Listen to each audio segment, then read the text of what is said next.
Hi there everyone, welcome to Fluid Mechanics. By the way, I'm Danilo Tatad Flordilis. In this video, I'll discuss on how to solve a problem related to fluid pressure. But before that, let us first discuss what is a fluid pressure. A fluid pressure is a measurement of force per unit area on an object in the fluid or on the surface of a closed container. The international system or SI unit of pressure is Pascal, denoted by PA. But why we use Pascal? We use Pascal as the unit for pressure because it is in honor for the achievements and contributions of a French scientist named Blaise Pascal in hydrostatics and hydrodynamics, specifically in pressure. It is important to take note that 1 Pascal is equals to 1 Newton per square meter or 1 kilogram per meter times S squared, because Newton per square meter or kilogram per meter times S squared, or often written as kilogram times m raised to negative 1 times S raised to negative 2, are the SI base unit of pressure.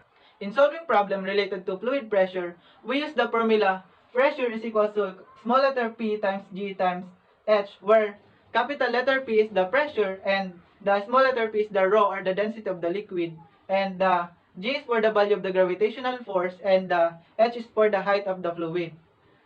This formula is derived from the formula pressure is equal to force over area. So I will show you the derivation process on getting the formula for fluid pressure. In deriving the formula for fluid pressure, first we write pressure is equal to force over area. Then we'll change the force by mass times gravity, since force is the weight of the water. Since we don't have the mass of a liquid, however, we all know that density is equal to mass over volume, and we can get the mass of a liquid by multiplying the density to the volume, because if we derive this formula for the mass, we will multiply both sides by V and will cancel out the V in the right side. Then it will now be mass is equal to density times volume. So we'll replace m by p times v. Since we can get the value of the volume by multiplying the area and the height, then we will replace the volume by area times height. Then we'll cancel out the area. So the formula for fluid pressure is pressure is equals to density times gravity times height. So let's try to solve this fluid pressure problem. A rectangular aquarium with a dimension of 3 meter by 2 meter by 5 meter is filled with water. Calculate the pressure exerted by the water on the bottom face of the aquarium. So, in solving this problem, we need first to write the given.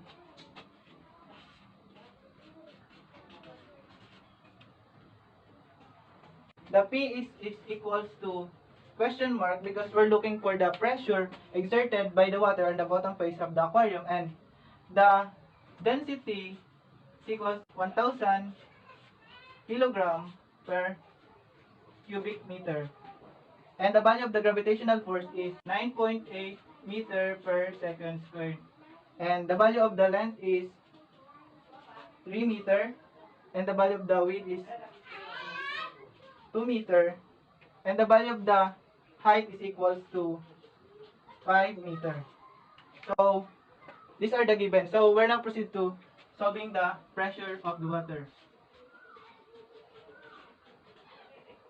In solving this problem, we will use the formula pressure is equals to density of the liquid times the value of the gravitational force times the height of the liquid. So, we'll now substitute the value of the density, the gravity, and the height. So, pressure is equals to 1000 kilogram per cubic meter times 9.8 meter per second squared times 5 meter. 5 meter because the height of the aquarium is 5 meter. So, we'll now multiply 1000 kilogram per cubic meter times 9.8 meter per second squared. It will be pressure is equals to 9,800 kilogram per meter squared times S squared times 5 meter. So, as you can see, the cubic meter becomes a square meter because we'll cancel out the m here and the also m here. We'll deduct 1 m in cubic meter, so it will now be square meter. So, multiply 9,800 kilogram per square meter times S squared times 5, it will now be pressure is equals to 49,000 kilogram per meter times S squared. So, you will notice also that the square meter becomes a meter because we'll cancel out this meter and 5 meter, and the we'll deduct 1 meter in square meter, so it will now be meter.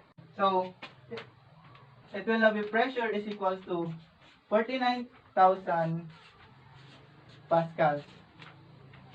So the pressure exerted by the water on the bottom face of the aquarium is 49,000 pascals. So that's all for the discussion of solving problem related to pressure. I hope that you understand well the discussion, and once again, I'm Daniel Tatad Tordilis, and I am your future science educator.